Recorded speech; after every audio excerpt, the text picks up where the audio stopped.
داير.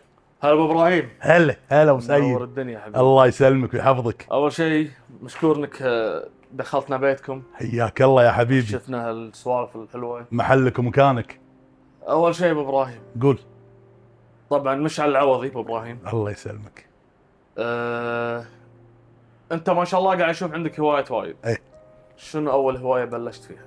اول هوايه بلشت فيها كانت كره السله. حلو. اي عمر كان؟ بلشت فيها كان عمري 7 سنوات. حلو. لعبت ميني باسكت بنادي الشباب موسمين. عقبها رحت نادي القادسيه موسمين، بعدين رجعت نادي الشباب. كملت لغايه 97. صعدت درجه اولى. حلو. تعورت، وقفت موسم، رجعت لعبت موسم ثاني درجة أولى، وعقبها بعدين وقفت. وقفت السله. اي وقفت سلة. انزين. احنا ما شاء الله قاعد نشوف عندك هني اكثر من يعني شخصيه، اكثر من لعبه، اكثر من خلينا نقول تحف مثل ما يسمونهم الحين. الله يسلمك. فانت اللي انا عارفه كونك رفيجي ان إيه. انت من عشاق جراندايزر. اي. متى بلشت مع جراندايزر؟ جراندايزر طبعا انت تسولف عن حب الطفولة. صحيح. جراندايزر انتاج 76 75 76 77. حلو. اول عرض حقه كان 78. فاحنا لحقنا على العرض الثاني. حلو. انا اكلمك عن جيل السبعينات، احنا لحقنا على العرض الثاني.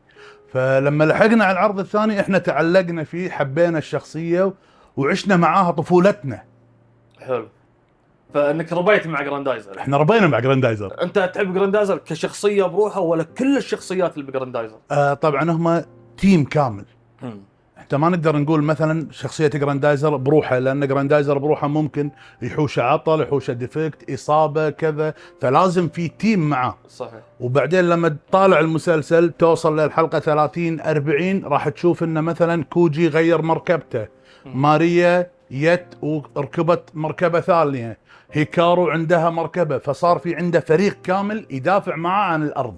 ابراهيم، تفضل. انت الحين شرحت لي عن جراندايزر وعن الشخصيات جراندايزر، بس أي. انا اللي اعرفه اي. ان التطور بالرسوم المتحركه خلينا نقول اي. انه وصل لانيميشن وفي شيء اسمه المانجا وشيء كذي. انزين. انت متعمق بجراندايزر وصلت هالمرحله هذه؟ انا طايف المرحله هذه، بس لازم في معلومه لازم نثبتها عزيز. اول شيء سالفه المانجا والانيميشن هو وجهين حق عمله واحده. حلو. المانجا كانت باليابان، والانيميشن كانت بامريكا. بعدين شركه مانجا وقفت الانتاج، فاللي كملت الانتاج اللي هي الانيميشن. انت لما تبي تتابع انيميشن، احنا نسولف عن انيميشن سوبر روبوت، احنا نسولف مثلا عن جراندايزر، رعد العملاق، جونجر، صح. الاليين. زين. في انيميشن ثاني اللي هو الحين صار دارج، اللي هو الانيميشن الياباني. طبعا ما يقول لك انيميشن ياباني، يقول لك انمي. فتسمع كلمه انمي انت خلاص قاعد تسولف عن الانمي الياباني. طبعا في انيميشن ثالث حق مارفل، في انيميشن حق دي سي، في انيميشن حق والت ديزني. فكل شيء في له انيميشن وفي له كوميك. الكوميك اللي هو شنو؟ اللي هو يكون قصة مكتوبة، قصة مصورة مكتوبة. من القصة هذه انت تطلع انيميشن، بعد ما تطلع انيميشن المرحلة الثالثة تطلع فيلم. الكوميكس هي المانجا. هو الكوميك اللي هو القصة الأصلية. عقبها تلقى راح يصير في تصوير حق المانجا، راح يصير في تصوير حق الانيميشن. اذا شافوا انه في اقبال عليها يصعد الدرجة الثانية، احولها مسلسل او فيلم. انت تابعت طبعا جراندايزر بكل اجزائه، كل اجزاء بكل انواعه. كل انواعه. أي. سواء كان رسوم الحركه العادي اللي شفناه احنا اللي وصل لنا، هذا كان يسمى انيميشن ياباني باللغة اليابانية. احنا اللي احنا اللي انا مترجم، هو انيميشن اللي يعني ينعد من تبع الانيميشن. هو انيميشن. اوكي. ومتى وصلت انت لمرحله انك تجمع شخصيات جراندايزر وجراندايزر بشكل عام؟ انزين. انا بلشت اكون كولكتر حق الشخصيات بشكل عام سنة 2014، يعني قبل 10 سنين تقريبا، قبل 10 سنوات. 2017 اتجهت بشكل دايركت ان انا ابي ارجع اجمع بس جراندايزر. فهمت. فمن 2017 لغايه 2024 انا ما كنت اوقف. دخلت مزادات بالكويت، طلبت قطع من برا الكويت، طلبت قطع اخذتها من ناس موجودين هنيك كولكتريه قدم، قال خلاص انا ببطل او ببيع اغراضي. حلو. فانت حافظت على اغراض. فانا اخذت الاغراض عشان اسوي متحف حق جراندايزر. حلو. وطبعا اللي عارف ان هالشيء مكلف. مكلف بشكل ما تتصوره. مكلف اكثر من التصوير. اكثر من التصوير. يعني انت كم تقريبا دافع الحين بس على جراندايزر؟ خلني ما ابي اتفق. ما حسبت تقريبي يعني. ما حسبت. فوق ال 10,000؟ لا مو فوق ال10، اقل من 10,000. شوف الغرفه كامله طافت ال 15. الاغراض اللي داخل الغرفه طافوا ال 15,000. زين. جراندايزر الغرفه كامله قاعد تحكي عن انواع واشكال، يعني مو بس انت قاعد تتكلم عن شركات عالميه، انت قاعد تتكلم عن شغلات كاستم، انت قاعد تتكلم عن شخصيات ثانيه. ما شاء الله كل شيء قاعد اشوف عندك موجود. قاعد اشوف حتى انت ما شاء الله محافظ حتى على الكراتين. شو الفرق بين الكراتين؟ قاعد اشوف في كرتون العادي مثلا، خلينا نقول في كرتون الملون، الشخصيه الملون، في اشياء مشيسه. شو الفرق بينهم؟ ليش مسوي الفرق؟ بعالم الكولكتريه انت راح يجيلك يوم تعرض عندك سلعه للبيع. حلو. لما انت تبي تعرض سلعه للبيع، اي سلعه مفتوحه تعتبر يوز. اوكي. بس انا ممكن اعرضها، اخليها كذي مفتوحه، كرتونها موجود وكل شيء، اعرضها واحافظ عليها، اقول القطعه هذه لايك نيو، هذه القطعه كالجديد.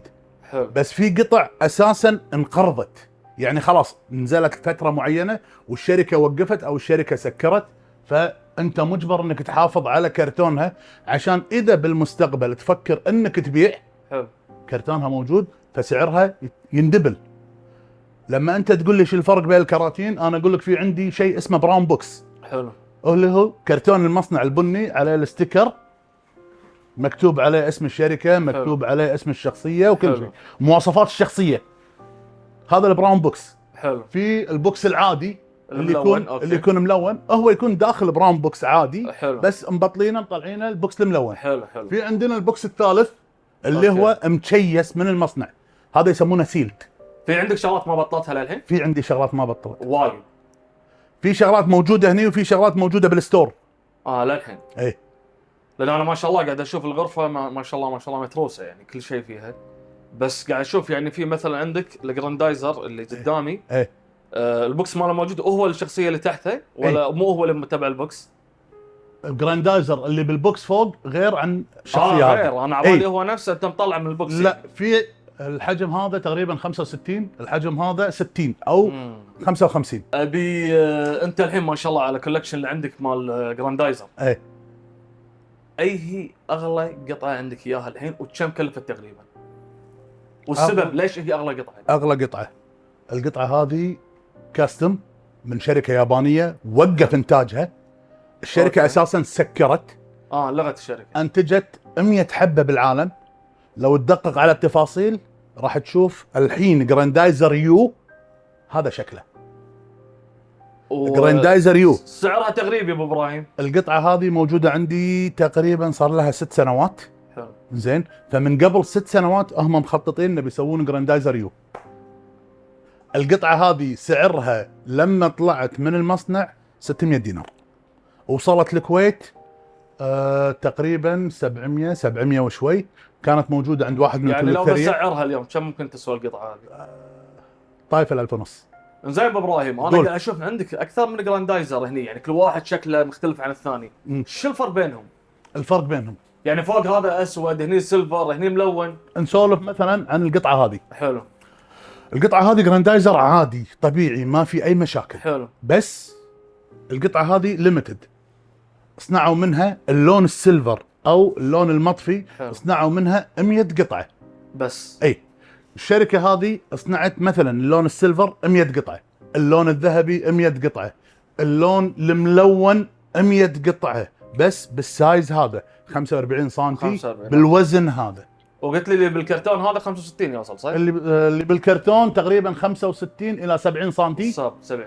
البوكس الاسود هذا دمج جراندايزر، يكون طالع من معركه. أوكي. ففي اصابات في كذا. القطعه هذه يكون باتل دمج. اساسا القطعه وقف انتاجها، خلينا نسولف 2017 او 2018. انا شريت القطعه هذه 2019. زين حصلتها، يعني هي مو خلينا نقول سبيشال اديشن؟ لا هي سبيشال اديشن ووقف الانتاج. وقف الانتاج. ايه. يعني تقريبا كم حبه في منها هذه؟ هذه للحين ما حددوا، ما قالوا كم حبه طلعوا منها. اوكي. زين كشركه. بس احنا مشكلتنا ان لما يصير انتاج، الانتاج يوقف، الشركه توقف. فهني انت راح توهق القطعه اللي نفترض قيمتها 60 دينار، اذا وقف الانتاج راح يصير سعرها 120. اذا وقفت الشركه راح يوصل سعره 300 حتى لو مستعمل، لان سوق المستعمل غير سوق الجديد. الحين ابراهيم شوي بنطلع من اطار جراندايزر. اوكي. انا قاعد اشوف هاي الشخصيات عندك هنا ما شاء الله. فالشخصيه اللي تصير بعد جراندايزر منو؟ بعد جراندايزر العمده. انا قاعد اشوف الجوكر. الجوكر مو حاطه واحد عود هنا الا هذا صغير، ليش؟ هذه ستاند حق جوستيك، لان الجوكر اساسا راح اسوي له سكشن خاص. نفس جراندايزر. اي راح يصير سكشن خاص بس جوكر.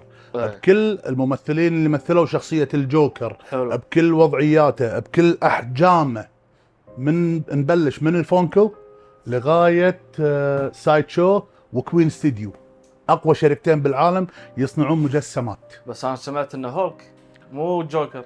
هولك شخصيه ثانيه. حلو. هولك شيء ثاني. اي هو الاقرب عندك؟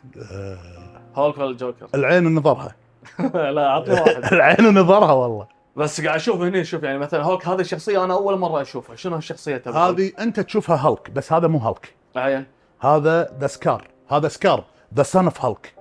لما تقرا الكوميك حلو. القصه الاصليه حق هالك بعد حرب نيويورك يحطونه بمكوك ويدزونه برا، يدزونه الفضاء، فيروح يعيش في كوكب بروحه. فالكوكب هذا علشان انت تعيش فيه لازم تحارب ولازم تثبت جدارتك. حلو. فلما اثبت جدارته صار هو كينج اوف هالك. ما شاء الله قاعد اشوفك متعمق حتى بالشخصيه، يعني مو بس انك كولكتر، يعني حتى قاعد تعرف القصه كامله يعني. اي. غير انك كولكتر. اي. انا كوني اعرفك شخصيا، اي. اللي اعرفه انك مصور بعد. انا مصور مختص بمجال السيارات بس حاليا طبعا الفضل لك حبيبي. زين. عندي شهاده موجوده هني راح نذكرها بعدين من اللجنه الاولمبيه. الحين راح ارجع اصور رياضه. طبعا انا كنت مصور، وقفت، رجعت 2017 حق التصوير. اختصيت بالسيارات لان انا اساسا متسابق سيارات وانا احب السيارات، فاختصيت بالسيارات. يعني ما شاء الله غير التصوير هوايتك هم السيارات. اي انا اساسا متسابق ولا هم بس مصور؟ لا انا متسابق ميكانيك وبنفس الوقت انا مصور. زين انت الحين تحب السيايير والسباقات تبع السيايير؟ إيه؟ انا اللي اعرفه من تصغير كنت تروح الحلبة، ما إيه؟ كنت تروح؟ كنت اروح مع خالي جاسم القطان. والنعم والله. ينعم بالك. وكان معاي او كم عمرك حزتها؟ كان عمري حزتها 8 سنوات. 8 سنوات. كنا نروح الحلبة اللي موجودة بجنوب السرة حاليا. حلو. على الدائري السادس. حلو. زين. التيم مالنا كان خالي جاسم القطان، احمد بوغيث، نواف الخالدي، ومحمد بلوشي. احمد بلوشي سوري. نعم فيهم كلهم. ينعم بالك يا حبيبي. وهم اللي خلوك خلاص عشق السيايير. هم اللي دخلوني السكة هذه، يعني حتى احمد تو قاعد يقول 9 سنين صح، لان بالوقت هذا انا دخلت قاعد اشوف السيارات، قاعد اشوف السياره شنو تسوي، قاعد اشوف شنو هم يعني قاعد يسوون بالسياره. السياره نفسها. تعمقت بتفاصيل وبعدين تعمقت بالموديفاي، هو شلون تتعبث بالسياره او تزيد ادائها. حلو. طبعا انت لما تسولف على ايامنا احنا، خلينا نسولف قبل سنه 90، ممكن احط سيستم شوتر او سيستم اكزوز السياره تصنف انها سياره حلبه. الكلام هذا قبل سنة 90. حلو. بعد سنة 90 الناس تطورت، لا أنا بضيف كذا، بزيد كذا، بزيد كذا، لغاية خلنا نقول 96 هني لا بلشوا إنه أركب جهاز، لا أنا أجيب ماكينة جاهزة من أمريكا، أنا أسوي سيارة معدلة جاهزة. فالشيء هذا متطور، فإذا أنت تبي تدخل المكان هذا لازم تكون مطلع ولازم تفتح ولازم تجابل.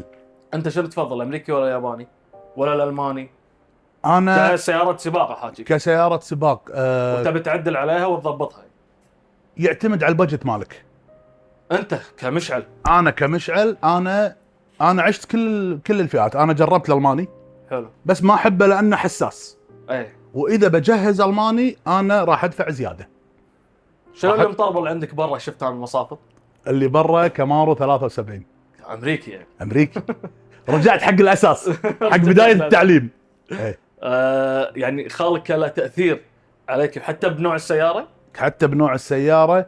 طبعا اول ما تعلمت يمكن كان في شغله وايد نسولف فيها، انت راعي شفر ما تحب الفوردات، انت راعي فورد ما تحب الشفر.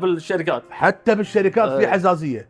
فخلنا نسولف لما كبرنا بالعمر، لما تعمقنا، لما ركبنا سياره، لما تسابقنا، عرفت ان اذا انا ابي افكر اتسابق بالشارع انا ما ينفع اخذ لي فورد، والسبب ان الفورد يطلع من الوكاله في عيوب مصنعيه. لكن اذا انا ابي سياره حق حلبه حق نادي انا مجبر اني اخذ فورد، والسبب ما في وزن، ما في حوضه وسيع، اقدر اعدل وايد. يعني كل سياره في لها مميزات وفي لها عيوب، بس الفورد حق حلبه وايد ناجح. حلو. ناجح اكثر من الشفر. حلو. الشفر حق شارع، مع ان احنا ما نفضل الشارع، واحنا نقول حق العالم كلهم عندك سياره تبي تسابق روح الحلبه. وما شاء الله قاعد اشوف عندك حتى هنيك كولكتر حتى بالسيايير، يعني لازم. بس الشخصيات.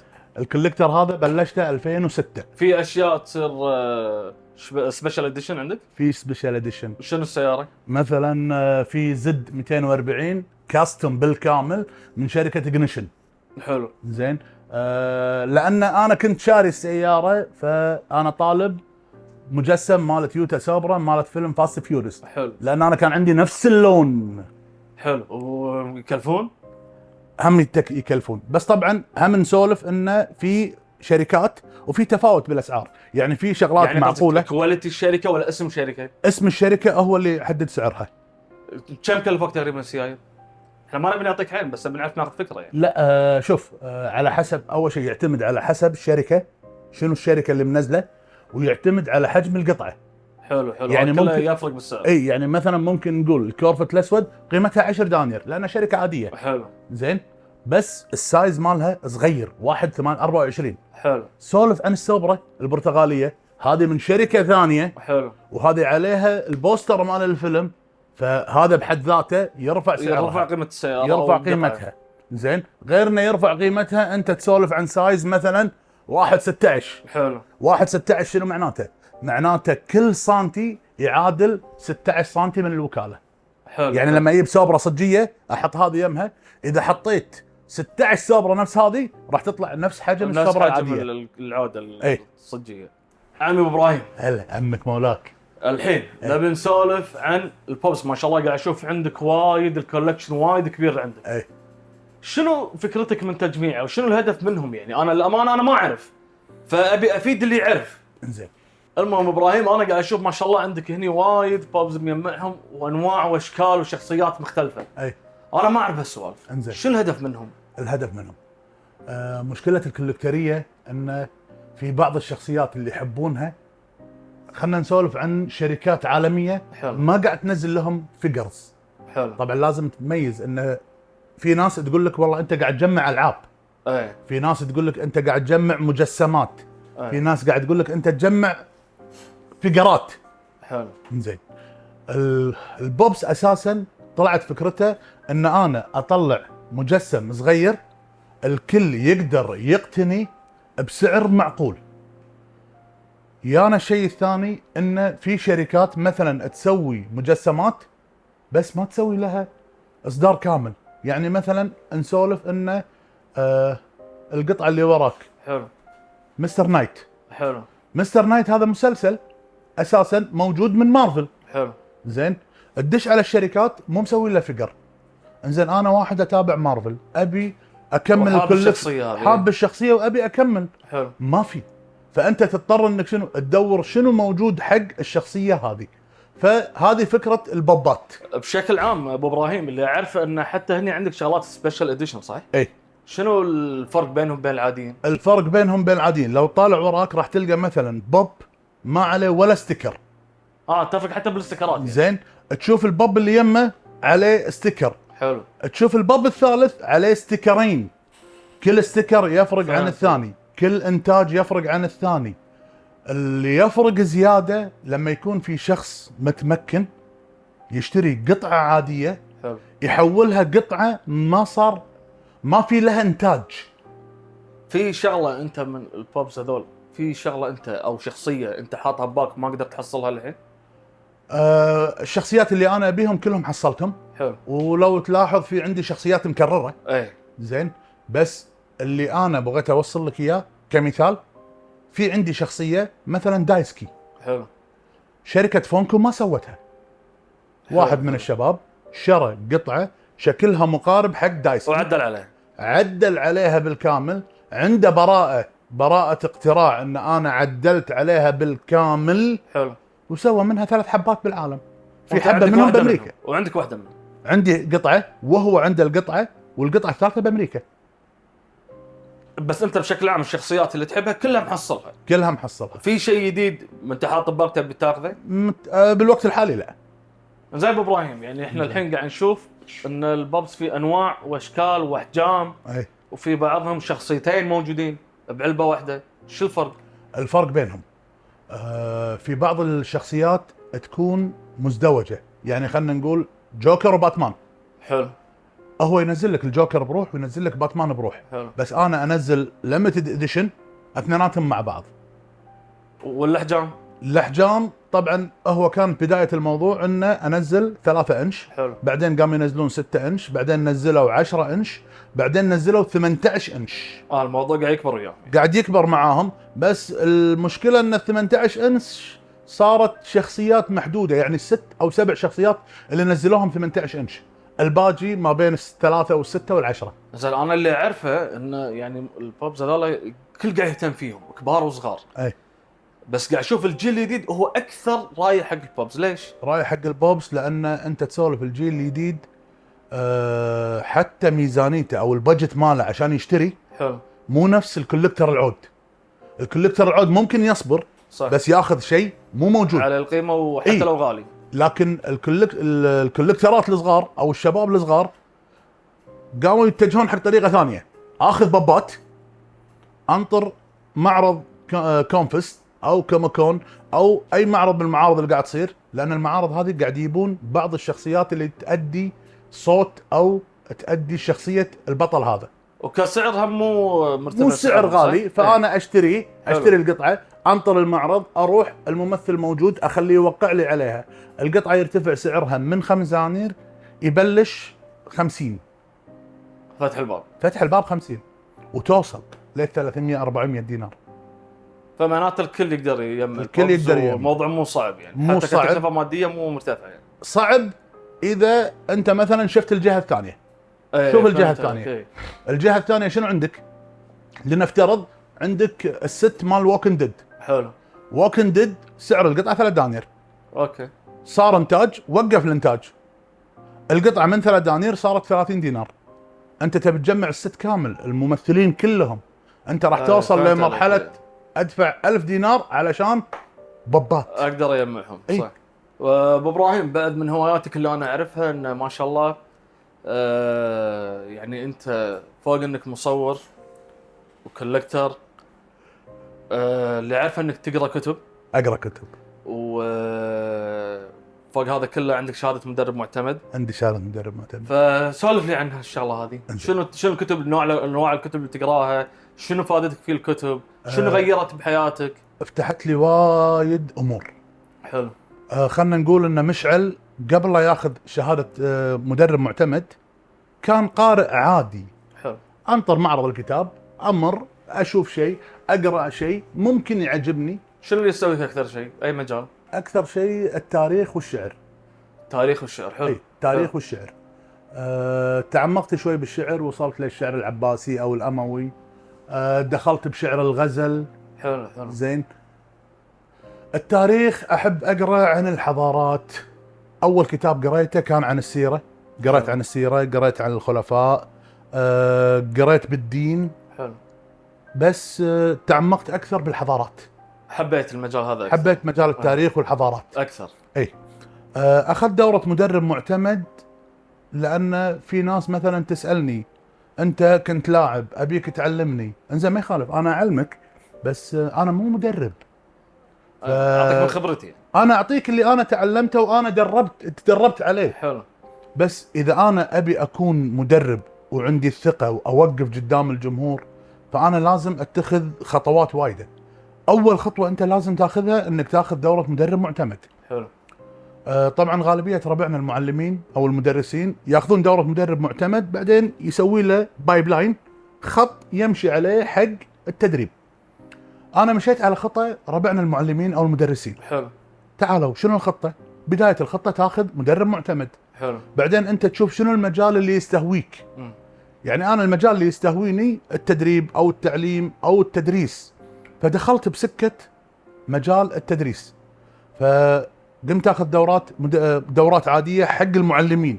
حلو. شلون تضبط الصف، شلون توقف، شلون تتكلم، اللغه، الجسد، على قولتهم النظر. خلصت المرحله هذه، ستيب 2 تفتح على دورات ثانيه. ستيب 3 لا، انت وصلت لمرحله ان انت خلاص انت عندك ملكه الارتجال، انت ما تخاف من الجمهور، فانت تقدر تسولف على راحتك. وطبعا هالشيء فادك من الناحيه الحياتيه يعني؟ فادني من الناحيه الحياتيه، فادني في شغلي، فادني حتى الحين. لنفترض ان اي دوره انا ادخلها، خصوصا ان في عندي معهد معين انا اخذ عنده دورات. حلو. فلما اسولف معاه يقول لي انت لا تجهز، انزين انت مصور، تكلم عن التصوير بشكل عام، خلاص ما عندك مشكله، خلاص بس ما عندك مشكله، الخبره موجوده بس والشهاده الخبره موجوده وشهادتك موجوده، وقف يلا سوي لي دوره الحين. ابو ابراهيم، كونك انت قلت لي اول شيء ان انت بلشت تقرا بالشعر والحضارات، خلينا نروح على الشعر. اوكي. شنو اكثر شعر قريب منك او بيت قريب منك؟ ألا من في سبيل الله لمن بدع الهوى، بليت بجرح ليس يشفيه دواء، رماني غزال أهيف بجماله، فحنت سهام القتل من جانب الهوى، فرحت إلى قاضي الغرام لأحكي قصتي، ليحكم بيني وبين عزيز في السوى، فقال لي يا فتى كم من شهيد مات قهرا بالهوى، أنا قاضي العشق والعشق قاتلي، وقاضي قضاة العشق يقتله الهوى. صح لسانك، صح بدنك. زين، منو الشاعر؟ هذا شعر جاهلي. حلو. تردد وايد بالفترة العباسية. حلو. زين. الشاعر حاطينه مجهول، بس في أكثر من واحد قال الأبيات هذه. يعني ما نسبت حق شخص واحد. ما نسبت حق شخص واحد. الحين نروح حق الشغلة الرابعة، خلينا نقول، وما شاء الله أنت يعني عيني عليك باردة. الله يسلمك. لك بالقهوة. ايه. وأنا اللي سمعته، ما راح أقول اللي سمعته، أنا أعرفك أن أنت تسوي القهوة هني بالبيت عندك. ايه. أنت اللي تطحن، أنت اللي تضبط الدنيا، أنت اللي تسوي كل شيء. اي نعم. فكلمني عن القهوة. القهوة. ومتى بلشت أنه تتعمق بمجال القهوة؟ يعني القهوة مو بس أنه تشرب القهوة، لا، تعمق بالمجال. القهوة خلنا نقول حب من طرف واحد. ليش؟ لما تكون متضايق تروح حق القهوة. حلو. ماسك خط تروح حق القهوة. حلو. شريك الحزن يعني القهوة. انت تبي تصور لازم قهوتك معاك. زين. طالع عندك ايفنت، عندك كذا، قهوة. انا وصلت مع القهوة مرحلة اني قاعد اعاملها معاملة ماي. خلاص تعودت. الجسم تشبع من الكافيين. فقبل ان نتكلم عن القهوة، اول شيء عندنا مخرجنا هني، انا اللي اعرف ان انت ما تشرب قهوة. اي والله مالي بالقهوة. زين. فمخرجنا يجرب هذه. حلو. زين. بس يمكن يجاملك المخرج. ممكن، بس انا ابي اجابة صريحة. يلا. زين. شوف، القهوة انا اساسا اشرب قهوة من زمان. حلو.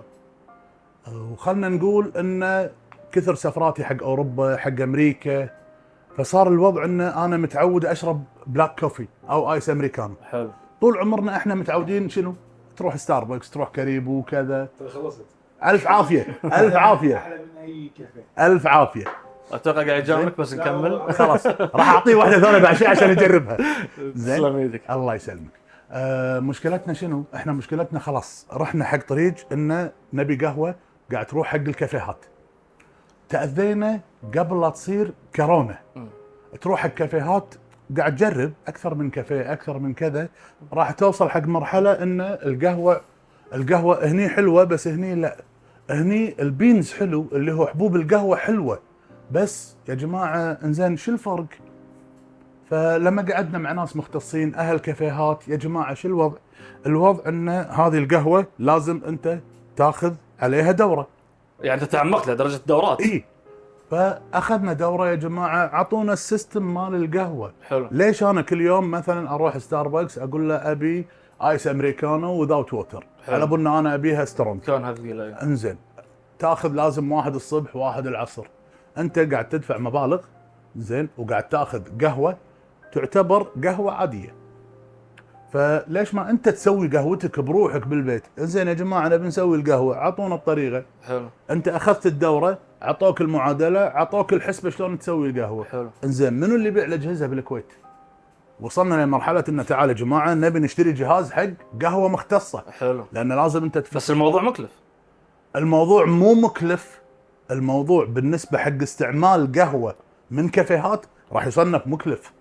يعني خلينا ناخذ حسبه سريعه أوكي. بدون ذكر اي كافيه. حلو. كم كوب ايس امريكانو تشرب باليوم؟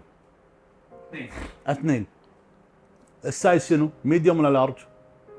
ميديوم، يعني انت تسولف دينار ونص باليوم. زين اذا كوبين 3 دنانير. حلو. 3 دنانير في 30، هذه انت قاعد تدفع 90 دينار. 90 مرتاح هذه. 90 دينار هذه انت بروحك. انزين اطلع مع عزيز، اعزم عزيز. زين ما راح اقول لك 90، راح اقول لك 30. اطلع مع الاهل، مع كيك، مع كرواسون، مع فطيره، انت داش بال 300 دينار. الموضوع مو موضوع فلوس، الموضوع انا بدفع فلوس مقابل خدمه انا استمتع فيها. صح. غالبيه الكافيهات تعطيك قهوه تستمتع فيها، بس مو نفس القهوه اللي راح تجيب مزاجك. ما حد راح يعرف مزاجك الا انت. فبدايه الموضوع سويناها كذي، شرينا الاجهزه. طبعا الاجهزه جدا مو مكلفه. حلو. احنا المكلف عندنا بالكويت شلون تستقبل البينز. حلو. اي لما تستورد البينز او تروح حق الكافيهات تشتري منه حبوب القهوه. هذا الشيء الوحيد المكلف عندنا بالقهوه. طبعا انت تعمقت، يعني تعرف الفرق بين القهوه الفلانيه، الدوله الفلانيه، الشركه الفلانيه. كل قهوه لها بلد منشأ. حلو. ولها طريقه تجفيف. حلو. ولها طريقه غسيل، ولها طريقه نشر. حلو. ولها فليفر. هذا الشغل انت هني قاعد تسويه عندك بالبيت. هذا الحين انا قاعد اسويه بالبيت. انا قاعد اخذ البن، حبوب البن اخذها لنفترض مو محموسه. حلو. اخذها انا قاعد احمسها عندي لدرجه معينه. حلو. واخذها تكون بلين بدون فليفر. حلو. اخذ طعم قهوه طبيعي. حلو.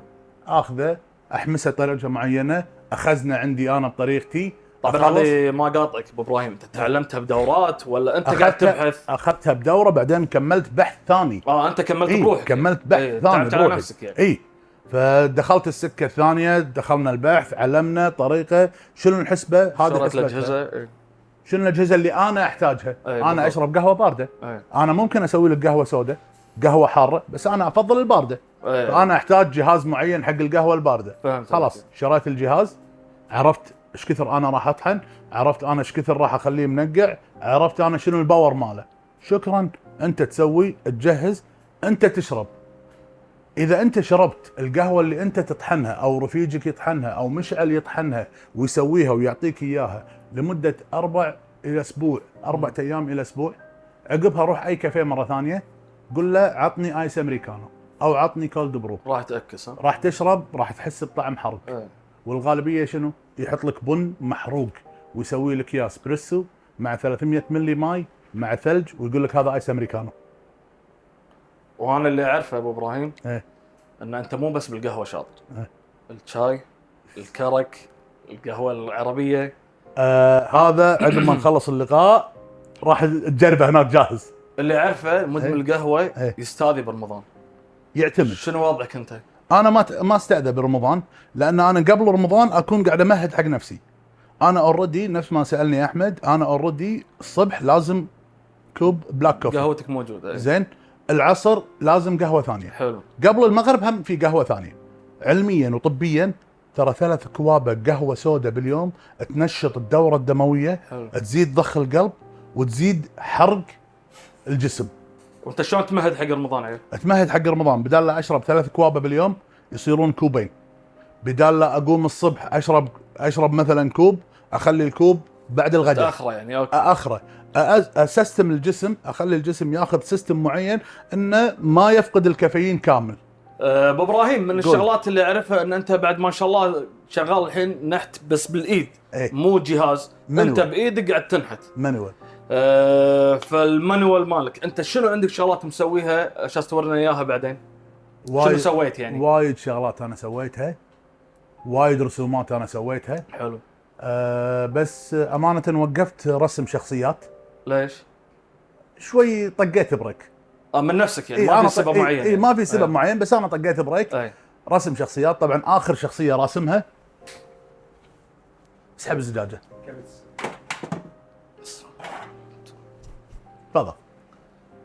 تفضل. هذه الكاميرا بس ابراهيم. هذه اخر شخصيه رسمتها. الجوكر طبعا. جوكر حبيب القلب. لازم. زين. هذا طبعا شغلك شغل ايدك. اي كلش. حددت، رسمت، بعدين حفرت. ما شاء الله. اي. والحين اللي اعرفه انك انت بعد تسوي حتى على المقات تبع. اسوي على المقات، اسوي على بطل زجاج صغير، بطل عود. بس قاعد اقول لك وقفت رسم، قمت احفر نوتس، كلمه اللي هو كلمات كلمه اسم اكونت عادي. اي فهمت عليك. فهذه اسويها حق اشخاص معينه، يعني كطلبيه خاصه قصدك؟ اي طلبيه خاصه. اي اذا احد يبي يطلب منك ابو ابراهيم انك يبي ينحت مثلا صوره او اسمه او كتبه او ايا كان، شلون يقدر يتواصل معك؟ شوف يدخل على حسابي عادي، ما عندي مشكله. حلو. ما عندي اي مشكله، بس قلت لك صوره راح احوله على صاحبي لانه هو الحين قاعد يحفر بيده. حلو. انت بس اللهم النوتس الحين انا بس نوتس يعني. كتابات. اي كتابات، ما عندي مشكله، اكتب لك اللي انت تبي. حلو. الحين نبي ابو ابراهيم تورينا بس شلون تنحت على حاضر الزجاج. بس لازم تختار كلمه معينه. بس توكل. هو الحين ابو ابراهيم راح يخلي الكاميرات معاك على اساس تورينا، وتشرفنا ابو ابراهيم ويعطيك العافيه انك استضفتنا عندك. بيتك ومحلك يا عزيز. وما شاء الله ما شاء الله ما شاء الله متحفك وايد حلو وايد حلو وايد حلو. الله يسلمك. الله يهنيك. الله يسلمك. وان شاء الله يكون اكبر واكبر ان شاء الله. ان شاء الله قريب. شنو حلمك ابراهيم؟ المتحف هذا راح يكبر، واتوقع انه راح يكون سايزه 10 ب10. ما شاء الله. لانه راح يكون استديو.